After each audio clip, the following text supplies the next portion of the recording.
దేవుని పరిశుద్ధ నామములో మీకు హృదయపూర్వక వందనములు తెలియజేస్తున్నాను. దేవుని పరిశుద్ధ గ్రంథములో నుండి నేటి దిన వాక్యమును చదువుకుందాం. యోహాను సువార్త 15వ అధ్యాయము 7వ వచనాన్ని మనం చదువుకున్నట్లయితే మరి ఇక్కడ ప్రభు యొక్క మాట చూస్తున్నాం. మీకు ఏది ఇష్టమో అడుగుడి, అది మీకు అనుగ్రహింపబడును.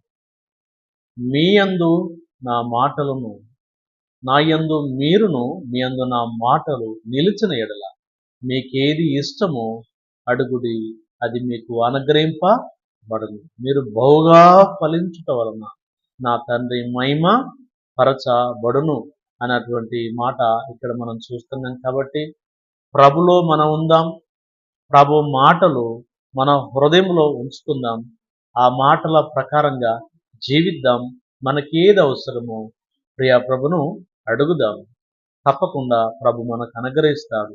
మనం బహుగా ఫలించాలనేది దేవుని ఉద్దేశం ఏంటుండగా మరి బహుగా ఫలించినట్లు మనం ప్రభుకు మొరపెడదాం.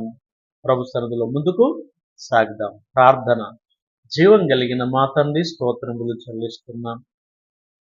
మీరు ఇచ్చిన లేఖనాల కొరకే స్తోత్రాలు. యోహాను 15వ అధ్యాయము 7వ వచనంలో నా యందు మీరును, మీ యందు నా మాటలు నిలిచిన ఎడల ఏది మీకు ఇష్టమో అడుగుడి, ఆ తండ్రి ద్వారా మీకు అనుగ్రహింపబడినది. మీరు బహుగా ఫలించుట ద్వారా నా తండ్రి మహిమ పరచబడునని మరి ప్రియా ప్రభువా, మీరు పలికిన మాటల కొరకు స్తోత్రాలు. విన్నవారి హృదయంలో ఆత్మ కార్యాన్ని జరిగించండి. ఇంతవరకు వారు మీలో ఉన్నారు, కానీ మీ మాటలు వారి హృదయంలో లేవేమో. ఇక నుంచైనా వారిలో మీ మాటలు ఫలించి వారికి నిజంగా ఏదైతే అవసరం ఉందో మిమ్మల్ని అడిగి వారు పొందుకోవటానికి, బహుగా ఫలించటానికి ఆత్మ కార్యాన్ని జరిగించి మహిమ పొందమని అడుగుతున్నాను. ఇంకా మరి వాక్యమైన నీ బిడ్డల్లో సంపూర్ణంగా ఎవరైతే రక్షింపబడలేదో ప్రియా ప్రభువా, యేసయ్యా నిన్ను హృదయంలో చేర్చుకోలేరు, వారు హృదయంలో నిన్ను చేర్చుకొని పరిపూర్ణంగా రక్షింపబడి ముందుకు సాగునట్టు సాయించండి. అనారోగ్య పరిస్థితులు ఎవరైనా ఉన్నట్లయితే ఆరోగ్యాన్ని కలిగించండి. ఎగ్జామ్ రాస్తున్న బిడ్డల్లో మీ తోడుంచండి. మంచి ఫలితములు అనుగ్రహించండి.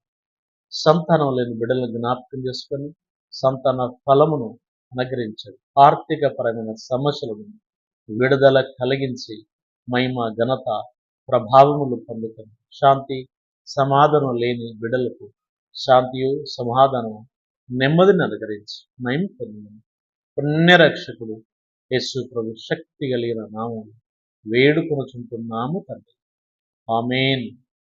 Thank you. God bless you.